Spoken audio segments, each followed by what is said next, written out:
sidi on banke. Alhamdulillah. Alaga. Yettude Allah buy. On toytuɗon ɗi baali ko rina kam sikki ɗon. Enen jaati. An hiiɗa sikka ko antum humpitoto kabaruji moƴƴi ɗin kal diwal men ɗo. Awa fayi. Min kadi jiiɗo ko ɓiɗɗa ko woni ko jonnani min gi immorde e balu. mi anduno ɗum ko baluwo tu wawi ɗum ɗo on gi baali lanɗo ko ɓiɗɗa on addanirangue ɗo jonni langue ko iwre e baluwo ndeɗo julde donking hiɗa wawi sodande ɓingure ma nden baali mawgi e oɗo baluwo service ko watta rek no weeɓi yahu ka website ɗum woni www.baluwo.com waɗa download app on e baluwo hiɗa wawi sodude ñameteji wawɗi wa maaro sukar nebban e ko heewi baluwo ɓuri nuldugol mbuuɗi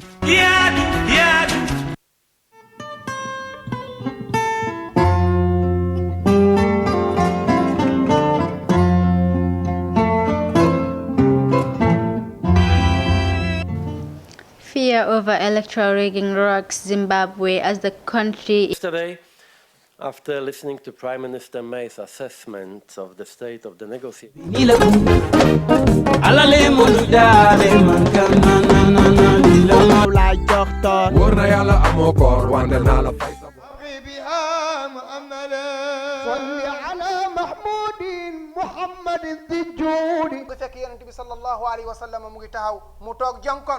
Why it is our diocesan patron feast day is because the Cathedral of Our Lady of the Assumption is dedicated.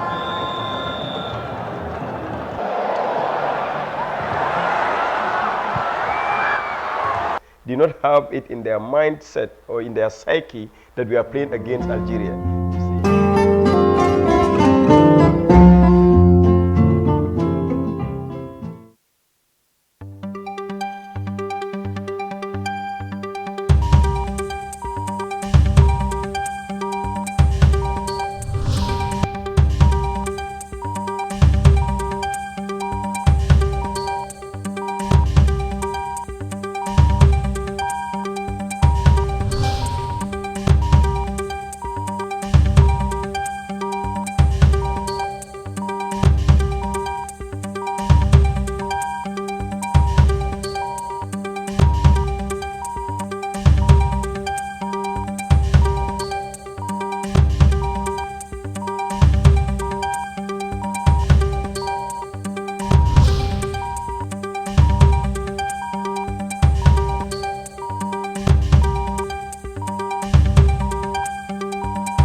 Today marks 25 years since the military junta overthrew Jawara's regime in a coup on 22nd July 1994.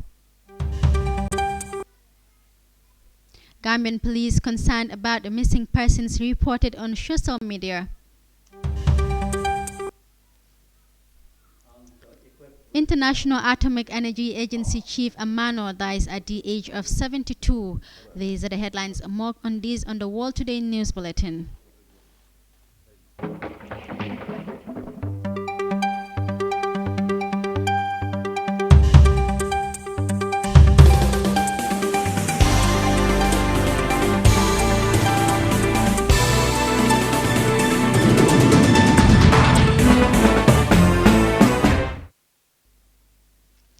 Hello viewers, you are watching the World Today News Bulletin. I am Fatmata Jaju. We now look into the news in detail. Today marks 25 years since the military junta under the leadership of Yahya Jammeh overthrew Jawara's regime in a coup on 22nd July 1994. The day during the 22 years rule of Jammeh was celebrated each year as a revolution day. However, many Gambians believe that it was the beginning of oppression. We have Amadou Kante on that. This day marks exactly 25 years since Jammeh-led military junta overthrew the government of Dawda Jawara and then ruled by decree until the first presidential elections in 1996.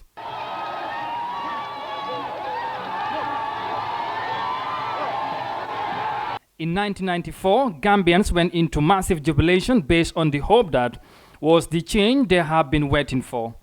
The military leadership soon announced its retirement from the army and formed the Alliance for Patriotic Reorientation and Construction APRC party and swept the polls. The APRC government was then re-elected in 2001, 2006 and 2011, but lost to Adama Barrow under the coalition of December 2016. During the 22 years of the APRC government, the Gambia witnessed a remarkable infrastructural developments in the fields of transport and communications, education and health. In 1995, when we marched, when there was the first parade of the revolution, there were less than 3 schools, madrasas. Today you cannot count them. There were only 5 high schools. Today you cannot count them. But what is more important is you the future of humanity.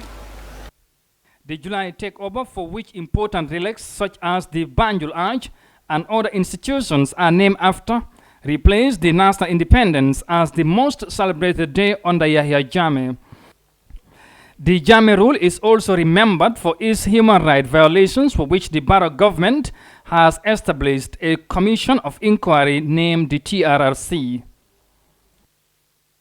That was Amadou Kante in that report. While joining me on the line to talk more on these is Abdoulaye Sanyang, a former Gambian soldier and the administrator at the Gambian National Army Defense Headquarters, who currently resides in Switzerland. Mr. Sanyang, thank you for joining us. First, I want to know what comes to your mind whenever July 22nd is mentioned. Thank you very much for having me, my dear lady. It's a pleasure. It comes to be a very emotional day, the day Gambians have lost their sovereignty, the day we feel that Gambians have lost what our forefathers have been worked for years before our time, before we talk about 22nd July. It's a heartfelt day, one of the darkest days in our history.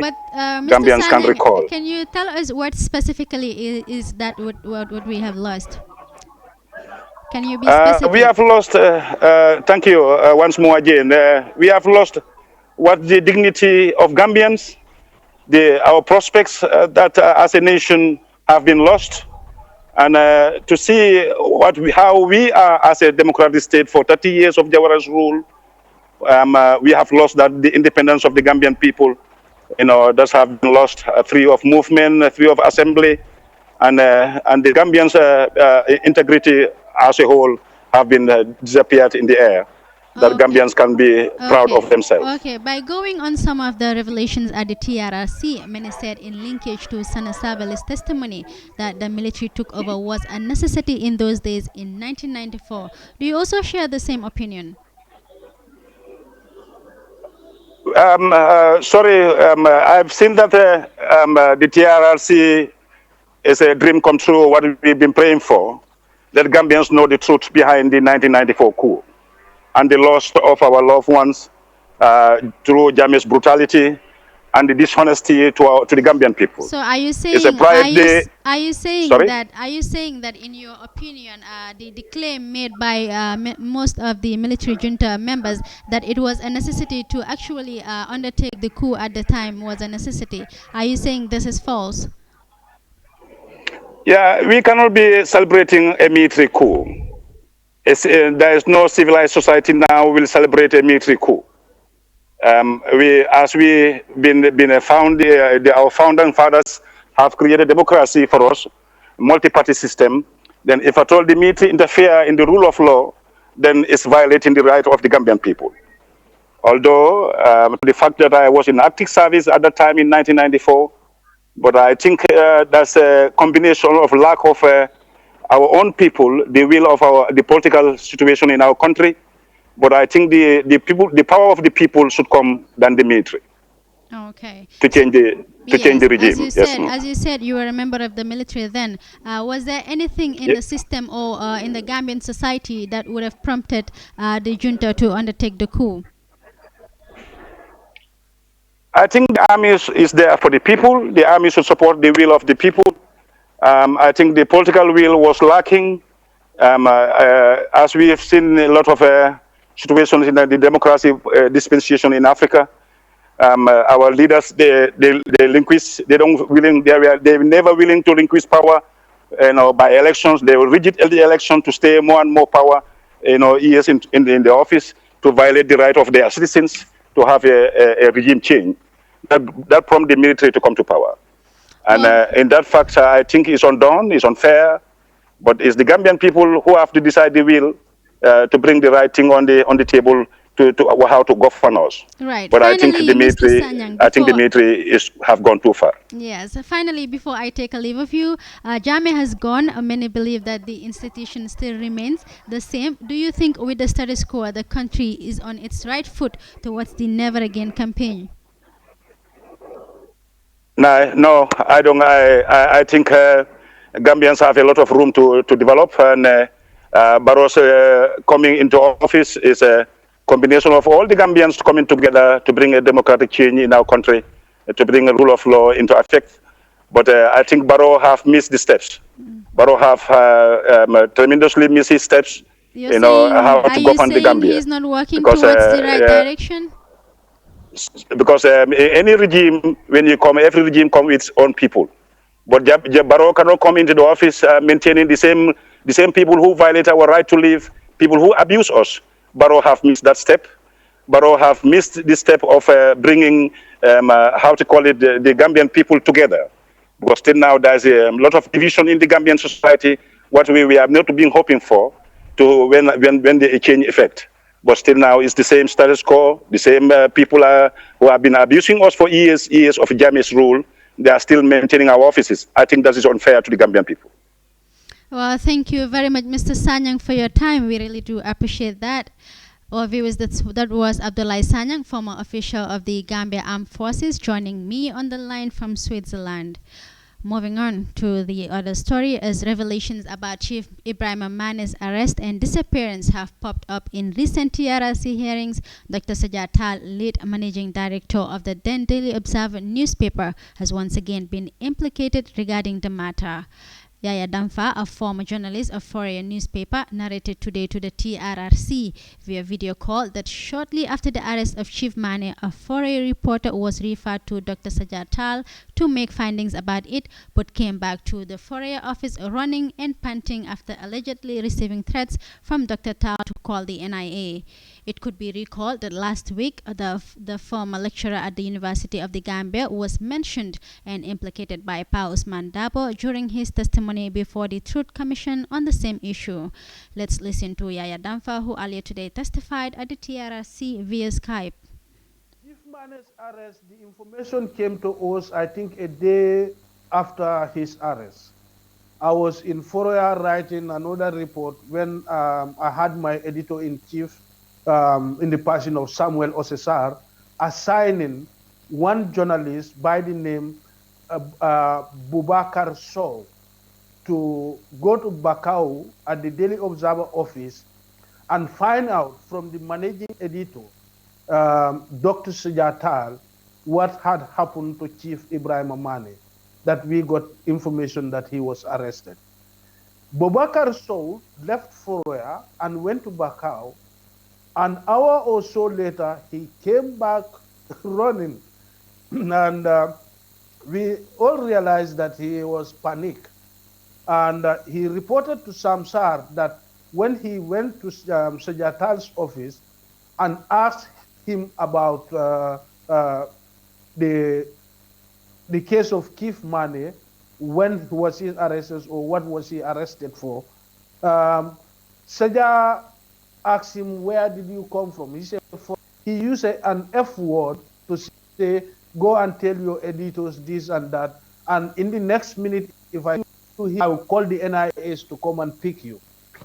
So the young journalist came back home running. He came back to the office running. So we reported this to Samsar, the editor-in-chief.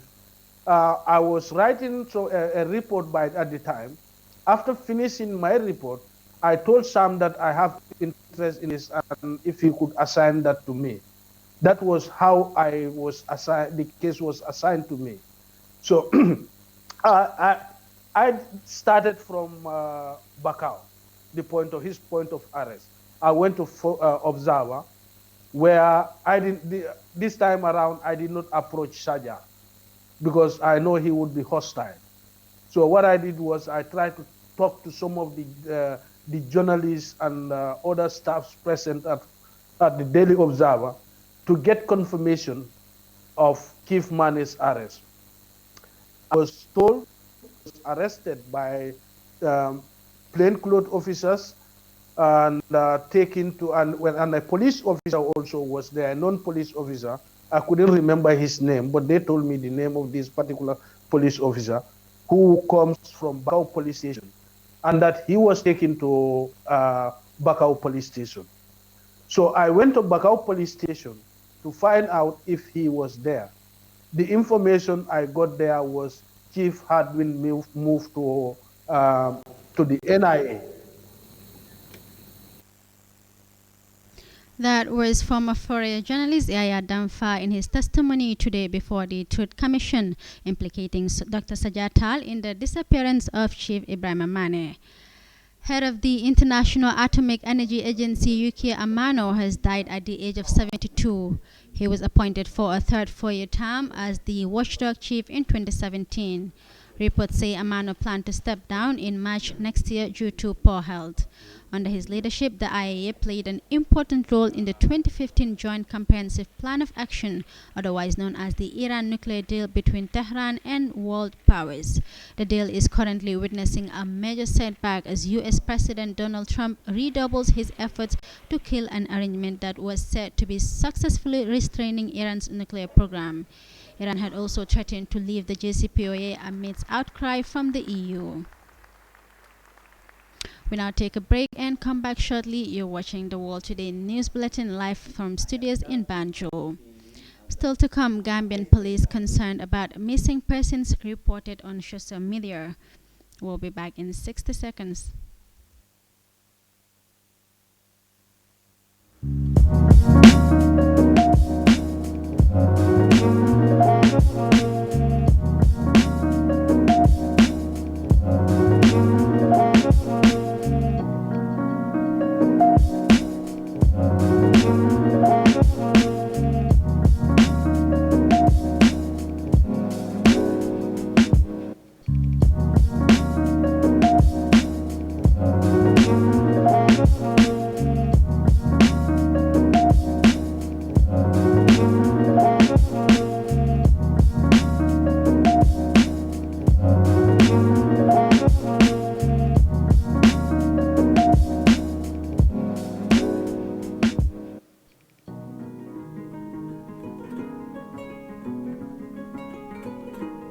Ifana sajo waralde yamna ka dam do mire fana manyi bondi woldo ke foti ama kiba dima bodu lay dam male jelo fana jelon de ndimma wala yinkina nya hani dala so ma bondi ja kina nya turu balu on ko yamela kami ko nde fana ndimuso ayanta sanya wolto baluwo ay baluwo na fa waralde sawga manjara moy jakal nyimba na salo ni lafta leyon la isa soto nin sila taringo minna wolom baluwo siloti kakuma ko ilong ila kuoto alte la website oto www.baluwo.com wala aliela app download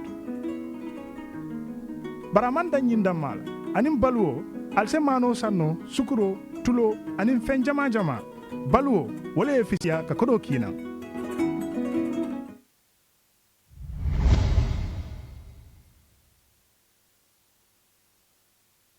Welcome back. You are watching the World Today News Bulletin. We now look into the remaining stories.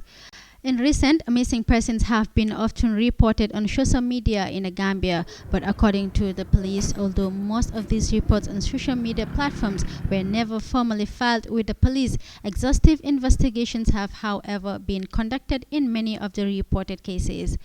In a release sent to us, the police said the report about a 14-year-old girl named withheld at Carnifing allegedly kidnapped and held in an empty cargo container with other children proves to be untrue. She confessed visiting her boyfriend in Lemon Village, where she spent the night, returning home at 4 p.m. the following day. The boyfriend, 18 years old adult, has been arrested and he is helping with investigations. The release went on saying another report about 19-year-old Fatoumata Mane at Kotu, allegedly abducted and held in a dark, unidentified room at an unknown location with other girls, is equally unfounded. According to the police, the said girl confessed picking up a job as housemaid at Kotu South, where she stayed without her parents' knowledge. She further admits sending text messages to her family about her false abduction. In the case of a 15-year-old boy named Wethald gone missing in Banjul, the police said they have also investigated the issue and have found that he left home to Senegal, where he intends to enroll in a Quranic school without knowledge of his parents. He has been found and reunited with his family. The Inspector General's office also wished to assure the public that it will not relent in its efforts to protect life and properties of individuals as enshrined in Section 178, subsection 1 and 2 of the Constitution of the Gambia. Hundreds of people took to the streets of French town of Persian Barmore over the weekend to protest against police brutality on the 3-year anniversary of the death of Adama Traore. The young man died in police custody in July 2016 after he was arrested while riding his bike with his brother. According to reports, he died having been transferred to the police station after already complaining of difficulty in breathing. Let's take a look. Police repression doesn't come from today. This is touching us to this day as Yellow Vest. This touches everyone. This touches all demonstrators. Yellow Vest protesters are the victims of an incredible police repression. But we are not the first, and today this is a way to emphasize and show that everybody's concerned about police violence.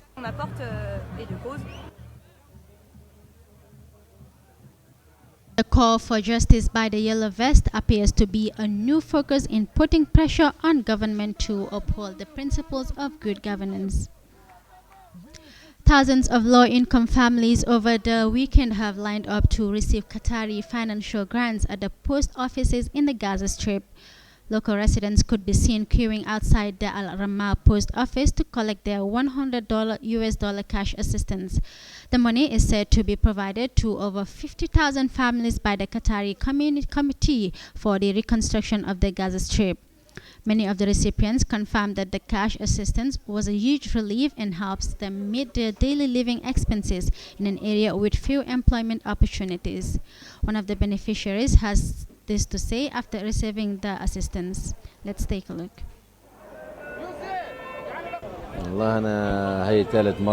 This is the third time I have received this assistance. Every time we figure out that we actually need it. It helps cover the house expenses and some other expenses. If I wouldn't be able to get it, then I don't know what I will do because the situation is difficult and there's no work. We thank them for the assistance. $100 US is a big help because people really need help. Others, however, lamented that more needed to be done to increase the financial stability of people of Gaza. For them, the money received is enough for only payment of utility bills and not for any other domestic expense. Palestinians have suffered continuous bombardment from Israel, with the worst coming following U.S. President Donald Trump's recognition of Jerusalem as capital of Israel. Well, viewers, that's all we have for you on the World Today News Bulletin. For more on these and other stories, kindly log on to our website, iafrica.tv. I am Fatmata Jaju. Bye for now. Don't go away. Stay tuned for Best of Gambia with Ndeye Fatou Bangura.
si tabaski bii nga xam ne moom lañ dëgmal si mën nga naan jënd seen xar pour seen njaboot jaarale ko si Baluwo services lii nag def ko yomb na da ngaa dem rek si www.baluwo.com mbaa nga download muy application bi nga xam ne da nga ko def sa biir mobile phone si Baluwo services mën ngeen faa jënd ay xar mbaa saako malo mbaa saako sukur galoni diwlin mbaa yeneen jëfandikoo yi nga xam ne njaboot gi dina ko soxla si tabaski bii nii dina xam ne Baluwo service ñoo na pour yombal lépp lu nga xam ne moo nekk seen fànn yónnee xaalis.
Feed the joy to open. Hello, do you like calling?